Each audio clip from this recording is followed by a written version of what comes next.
Il existe un moment qui fait basculer toutes les relations. Le moment où une personne cesse d'obéir. Pas avec de la colère, pas avec de la violence. Simplement en disant non. Le lendemain matin, Élise se réveilla plus tôt que d'habitude.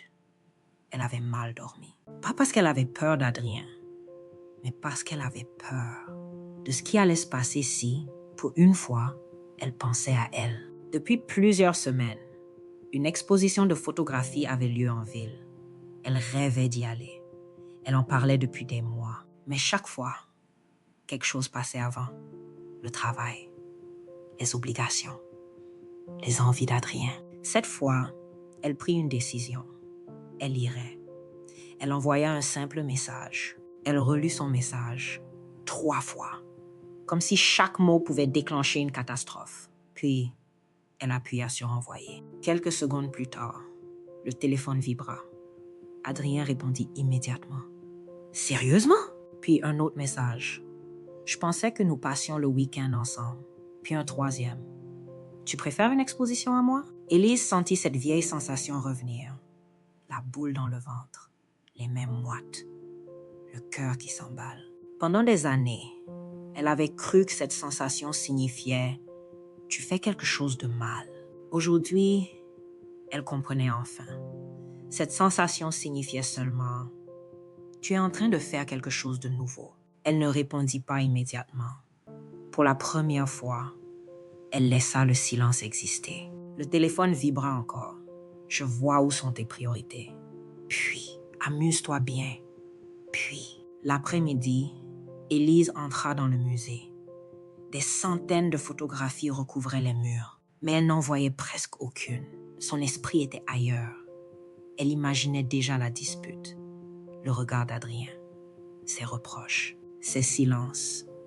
Elle était physiquement présente, mais mentalement encore prisonnière. C'est là que beaucoup de personnes abandonnent. Elles confondent l'inconfort avec une erreur. Pourtant, chaque changement important dans une vie commence souvent par une période d'inconfort. Apprendre à marcher, changer de métier, quitter une dépendance, poser des limites. Tout cela fait peur. Non parce que c'est mauvais, mais parce que c'est nouveau. Poser des limites. Tout cela fait peur. Non parce que c'est mauvais, mais parce que c'est nouveau. Alors qu'elle observait une photographie en noir et blanc, une phrase attira son attention. Elle était inscrite sous le portrait. La liberté ne commence pas le jour où l'on ouvre une porte. Elle commence le jour où l'on cesse d'avoir peur de la franchir. Élise resta immobile. Ces mots semblaient avoir été écrits pour elle. Le soir, elle rentra chez elle. Adrien était assis dans le salon. Le silence était lourd. Puis il demanda calmement « Tu t'es bien amusée ?» Elle répondit « Oui ».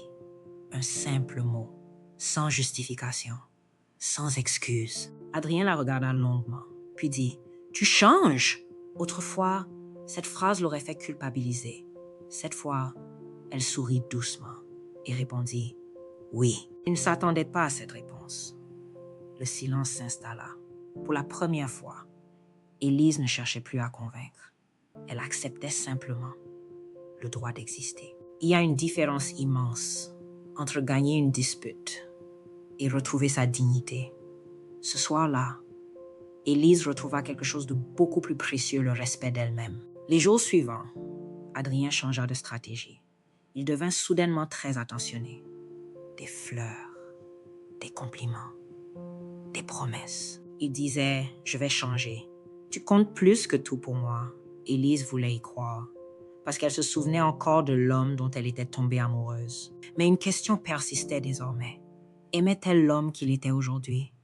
Ou le souvenir de celui qu'il avait été au début? Certaines personnes ne reviennent pas parce qu'elles ont changé. Elles reviennent parce qu'elles sentent qu'elles perdent le contrôle. La différence change tout. Cette nuit-là, Élise ouvrit un carnet. Elle écrivit 2 colonnes. Ce que cette relation m'apporte, ce qu'elle me coûte. En quelques minutes, toute sa vie se retrouva sur une seule page. Et c'est là qu'elle comprit une vérité qu'elle avait refusé de regarder pendant des années. On ne quitte pas une relation toxique le jour où l'on souffre le plus. On la quitte souvent, le jour où l'on comprend que l'on mérite mieux. Le lendemain matin, Élise reçut un appel. Une voix qu'elle n'avait pas entendue depuis des mois. Sa meilleure amie. Elle prononça une phrase qui allait tout changer. « Élise, peux-tu me promettre une chose ?» Elle ne savait pas encore que cette conversation allait tout changer. Elle prononça une phrase qui allait tout changer. « Élise, peux-tu me promettre une chose ?» Elle ne savait pas encore que cette conversation allait tout changer.